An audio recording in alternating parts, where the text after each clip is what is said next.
Rain lashed the city streets. Wind howled, a mournful cry, empty except for her. She hurried, clutching her coat tighter.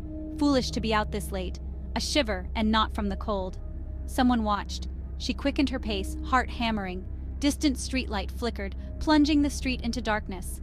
Then silence, except for a low hum. Growing louder, headlights pierced the darkness, blinding.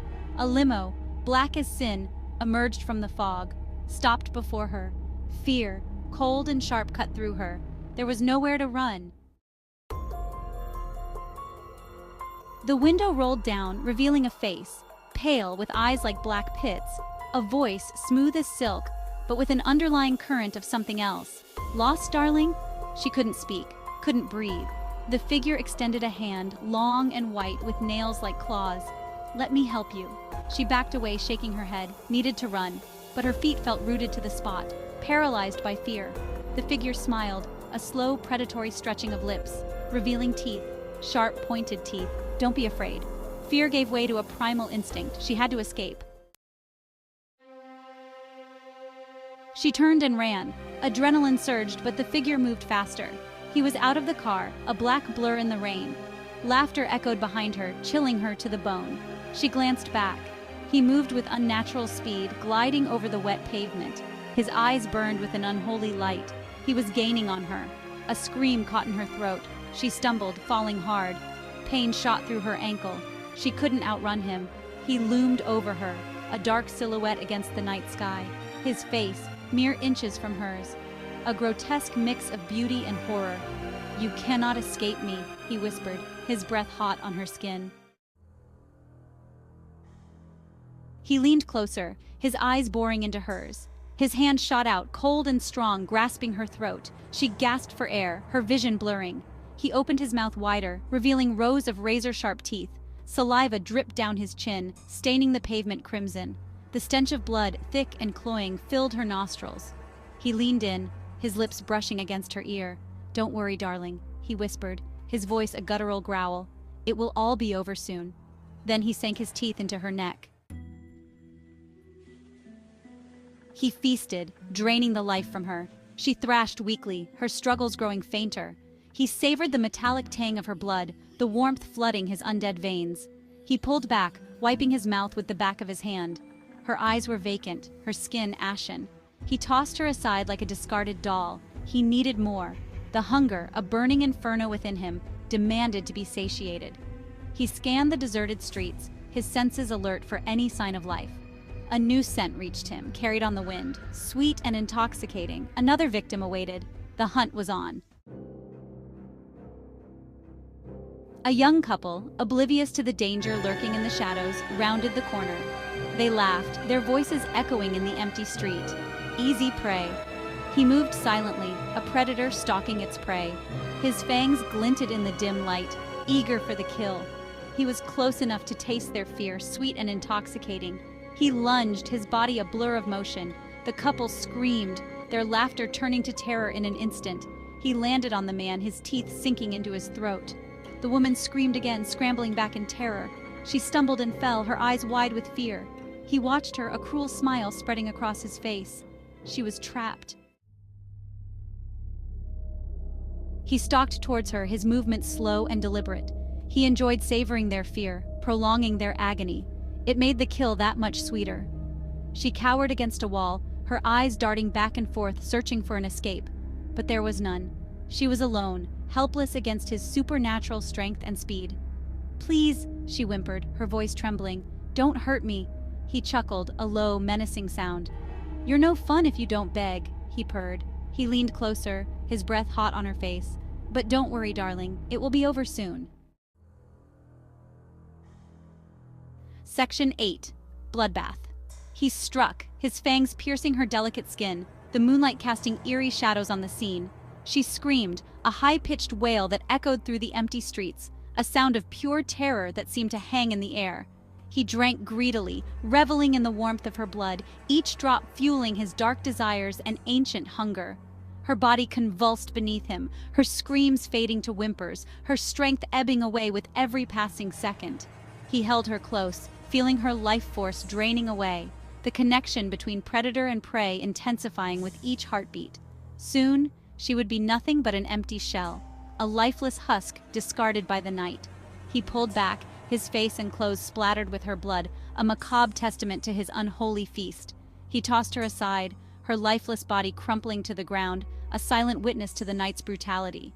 He licked his lips, savoring the last drops of her blood, the taste lingering like a forbidden pleasure. He felt a surge of power, the hunger momentarily sated, his senses heightened, and his strength renewed. But it wouldn't be long before the thirst returned, stronger than ever, an insatiable craving that would drive him to hunt again. He looked up at the moon, contemplating his next victim, the night still young and full of possibilities. With a final glance at his prey, he disappeared into the shadows, blending seamlessly into the darkness, a predator on the prowl. The street fell silent once more, the eerie calm of the night returning, as if nothing had happened.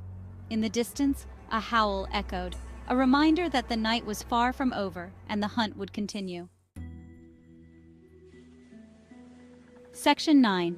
A terrifying discovery.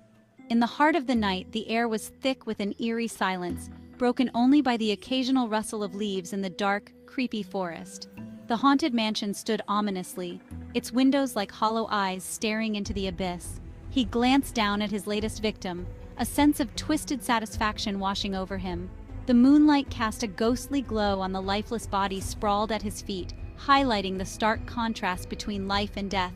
Her eyes, wide and staring, seemed to follow his every move. They were frozen in a perpetual state of terror, as if her soul was still trapped within, unable to escape the horror of her final moments. He leaned down, a cruel smile playing on his lips.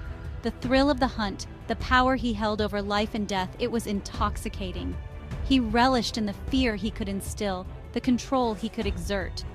"What's wrong, darling?" he whispered, his voice dripping with mock concern. "Don't you recognize me?" His words were a twisted echo of the intimacy they once shared, now perverted by his dark nature. He reached out and gently brushed a stray strand of hair from her face. The gesture, once tender, now felt grotesque in the context of her lifelessness.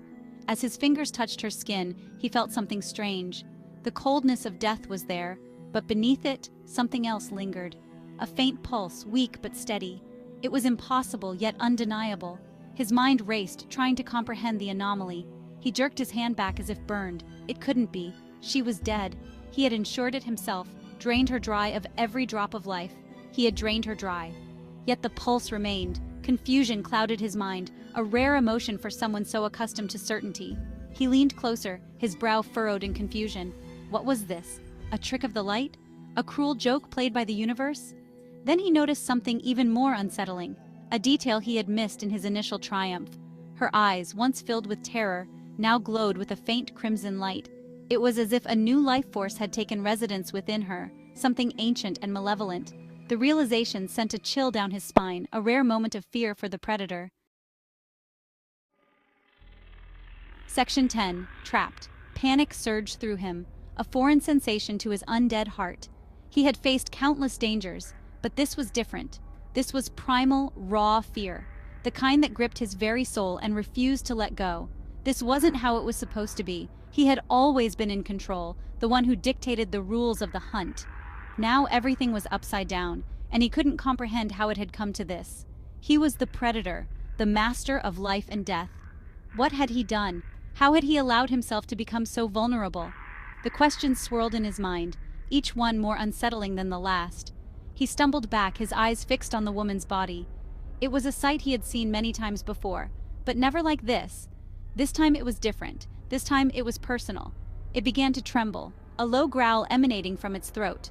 The sound was both familiar and alien, a chilling reminder of the power he had unleashed. Her fingers twitched, the nails lengthening, sharpening into claws. He had seen this transformation before, but never so close, never so immediate. It was a grotesque ballet of horror and fascination. He watched in horror as her body contorted, bones snapping and reforming, skin becoming as pale as death. Each crack and shift was a testament to the dark magic at work, a magic he had once wielded with confidence. The sweet scent of blood was replaced with a putrid stench of decay. It filled the air, a nauseating reminder of the corruption that had taken hold. The very essence of life was being twisted into something foul and unrecognizable. She rose to her feet, her eyes blazing with unholy hunger. The transformation was complete, and what stood before him was no longer the woman he had known. She was a creature of the night, driven by an insatiable thirst. She lunged at him, her newly formed fangs bared in a silent snarl. The speed and ferocity of her attack took him by surprise, a stark contrast to the slow, deliberate movements he was accustomed to. He was the prey now. The realization hit him like a ton of bricks.